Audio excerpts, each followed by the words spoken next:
علیمہ خان صاحبہ کے کردار کے اوپر بھی تحفظات کا اظہار کیا کہ یہ فیصلے جماعت کو کرنے چاہیے، یہ فیصلے جو ہے یہ نہیں ہو سکتا کہ دیگر جماعتوں میں جس طرح موروثیت ہے پاکستان تحریک انصاف کے اندر وہ چیز نہیں ہے۔ انہوں نے ایٹ دا سیم ٹائم یہ کہا کہ انہوں بڑی عزت کرتے ہیں علیمہ خان صاحبہ کی بھی، بشرا بی بی کی بھی، لیکن یہ جو معاملہ ہے، جو سیاسی معاملات ہیں، وہ پارٹی کی لیڈرشپ کو دیکھنا چاہیے۔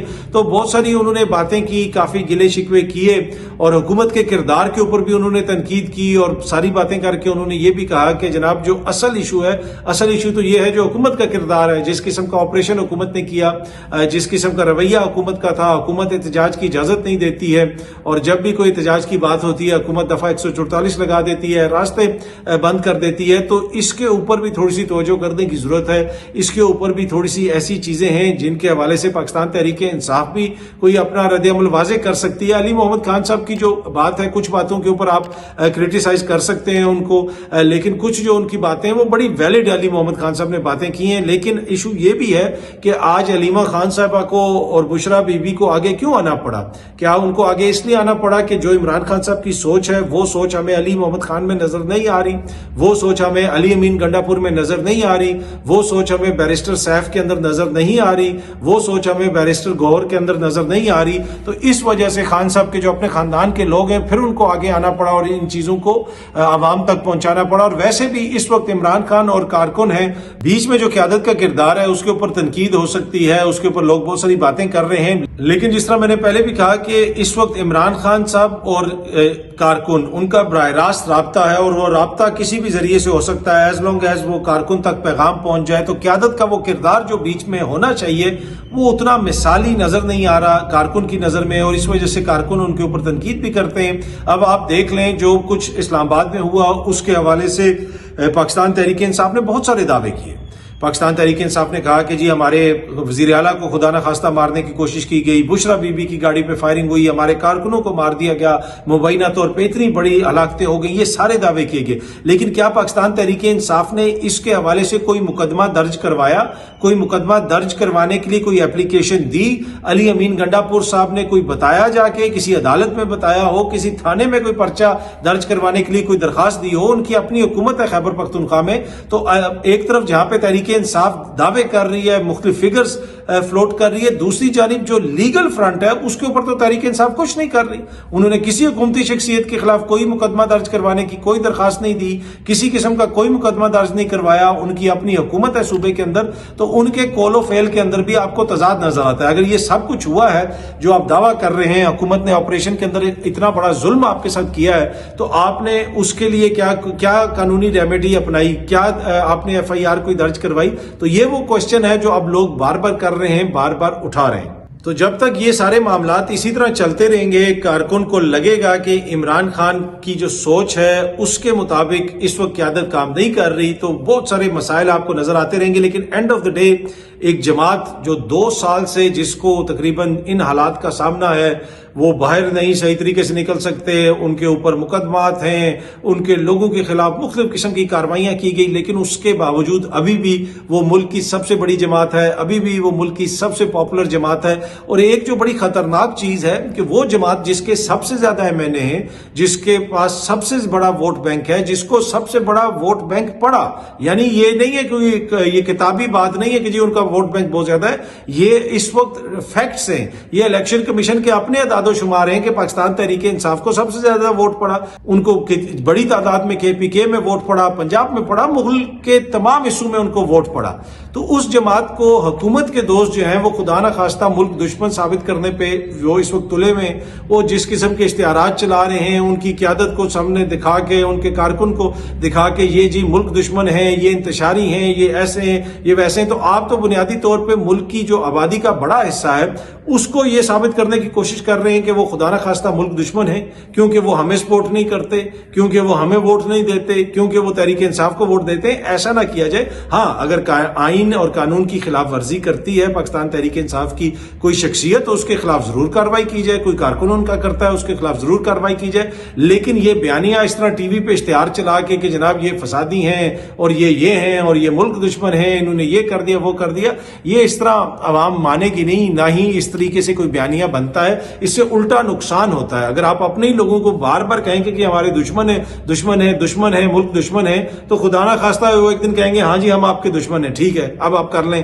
آپ نے جو کرنا ہے. تو ایسا نہ کریں, یہ سیاسی لوگ ہیں, اگر کوئی غلطی بھی کر رہے ہیں تو وہ سیاسی انداز میں ٹیکل ہونی چاہیے, آئین اور قانون کے مطابق ٹیکل ہونی چاہیے. اب تحریک انصاف کی بھی ذمہ داری ہے کہ وہ ذمہ داری کا مظاہرہ کرے, اور حکومت کی زیادہ ذمہ داری ہے کیونکہ وہ حکومت میں ہے. وہ جس قسم کی باتیں کر رہے ہیں, جس قسم کے بیانات دے رہے ہیں, بیرسٹر صاحب نے کہا کہ عطا طاہر صاحب کو آپ ہمارے حوالے کریں تو یہ ویڈیو پیغام جاری کریں گے کہ جناب میرا تعلق افغانستان سے ہے, میرے پورے خاندان کا تعلق قندوز سے ہے, ہم لوگ وہاں سے آئے ہیں. تو آپ پکڑ کے کسی کو اس سے جو مرضی بیان دلوا لیں. تو اس طریقے سے جمہوری حکومتیں بہیو نہیں کرتی جس طریقے سے اس وقت بلاول کی حکومت اور شہباز شریف صاحب کی حکومت بہیو کر رہی ہے. اور بلاول پھر برملا کہہ رہے ہیں کہ جناب بات چیت سے نہیں تو پھر ہم لاٹھی سے جناب لے کے آئیں گے استحکام. یہ تو وہی بات ہے جو جنرل ضیاء کہتے تھے کہ ہم لاٹھی سے استحکام لے کے آئیں گے. پیپلز پارٹی کے خلاف پھر وہ لاٹھی سے استحکام لے کے آ رہے تھے.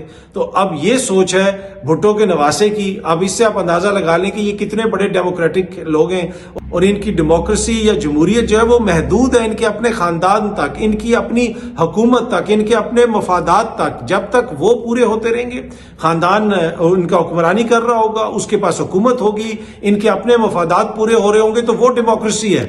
دوسرا کوئی ان کی بات نہیں مانے گا تو یہ کہتے ہیں کہ پھر ہم لاٹھی سے جناب ڈیموکریسی قائم کریں گے. اور یہ کوئی نئی بات نہیں ہے. ویسے لوگ بار بار کہہ رہے ہیں کہ دیکھیں جی بھٹو کا نواسا کیسی بات کر رہا ہے کہ ہم لاٹھی سے جو ہے وہ سیاسی استحکام لے کے آئیں گے. لیکن ماشاءاللہ بھٹو صاحب کی بھی یہی سوچ تھی. یہ جو آپ کو یہاں پہ باتیں بتائی گئی نا, بڑی بڑی کہانیاں سنائی گئی کہ جیسے بھٹو جو ہے وہ یونان سے جمہوریت لے کے آئے تھے, ان کی بھی یہی سوچ تھی. انہوں نے کہا تھا کہ جو مشرقی پاکستان جائے گا اس کی ہم ٹانگیں توڑ دیں گے. بھٹو صاحب نے اپنے کسی سیاسی مخالف کو چھوڑا نہیں تھا, ہر کسی کے خلاف مقدمے. انہوں نے نیپ جو نیشنل عوامی پارٹی تھی, جو اب ANP ہے, عوامی نیشنل پارٹی ہے, اس کے اوپر پابندی لگائی, اس کے لیڈرشپ کو پکڑا, ان کو کہا کہ یہ نظریہ پاکستان کے خلاف ہے. جس طرح آج یہ کہہ رہے ہیں PTI والوں کو, آلدو کہ نیپ اتنی بڑی کوئی سیاسی قوت تو نہیں تھی, نیب کا اتنا بڑا ووٹ بینک تو نہیں تھا, نیب کوئی ملک میں حکومت تو نہیں کر چکی تھی, نیب کی اس وقت جو ہے وہ پوزیشن نہیں تھی جو اس وقت پاکستان تحریک انصاف. تو ایک بہت بڑی جماعت ہے, لیکن اس کے باوجود نیب اس وقت ایک بڑی جماعت تھی. ولی خان صاحب اس کے لیڈر تھے, ان کے اندر دیگر امپورٹنٹ شخصیات تھیں. ان کے ساتھ جو بھٹو کی حکومت نے کیا, حیدرآباد ٹرائیبیونل بنایا, کہا کہ یہ سارے لوگ نظریے پاکستان کے خلاف ہیں. اس میں حبیب جالب سے لے کے ولی خان صاحب سے لے کے سارے لوگوں کے مختلف لیڈرشپ کے خلاف ان لوگوں نے مقدمے چلائے. تو جو آج بلاول یہ باتیں کرتا ہے نا, بروٹ فورس میں لے آؤں گا اور بروٹ پولیٹیکل فورس سے میں یہ اچیو کروں گا, لاٹھی سے میں استحکام لے کے آؤں گا, تو یہ اس کی نانا کی سوچ کی عکاسی ہے. اس کی نانا بھی ایسے ہی بات کرتے تھے, جن کو بہت بڑا یہاں پہ ہمیں ڈیموکریٹک لیڈر بنا کے پیش کیا جاتا ہے اور ہمیں بتایا جاتا ہے. انہوں نے اپنے مخالف کو اپنے خلاف الیکشن نہیں لڑنے دیا.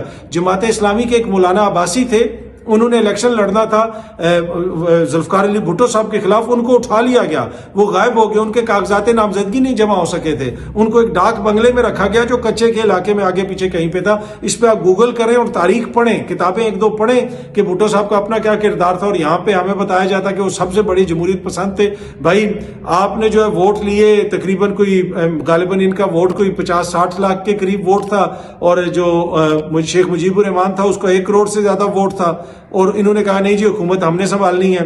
ان کی 80 سیٹیں تھیں, شیخ مجیب الرحمان کی 160 سے زیادہ سیٹیں تھیں. تو ان کی ٹوٹل جمہوریت اتنی ہے کہ ہم جیتے, ہماری حکمرانی رہے, ہم حکومت میں رہیں تو وہ جمہوریت ہے.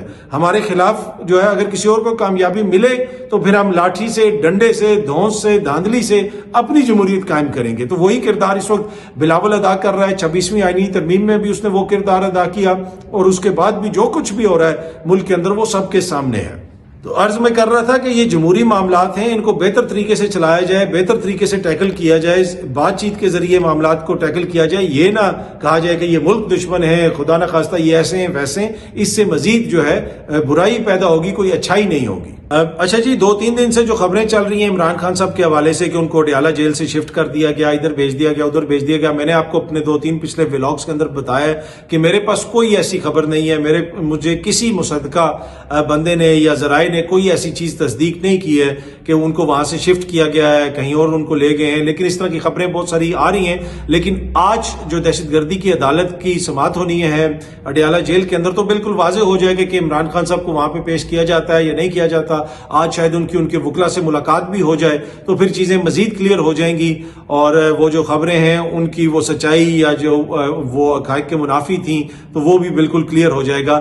تو جب تک یہ ولاگ آپ دیکھ رہیں گے غالباً اس وقت تک یہ صورتحال ویسے بھی کلیئر ہو جائے، لیکن جو بھی صورتحال بنتی ہے ان کے وکلا جو آج گئے ہوئے ہیں اڈیالہ جیل میں، ان کی جب ان سے ملاقات ہوتی ہے ہم کوشش کریں گے کہ ان سے بات کر کے جو بھی تفصیلات ہیں وہ بھی بعد میں آپ کے ساتھ شیئر کی جائیں. بہت جلدی آپ سب دوستوں سے دوبارہ ملاقات ہوگی. Thank you very much.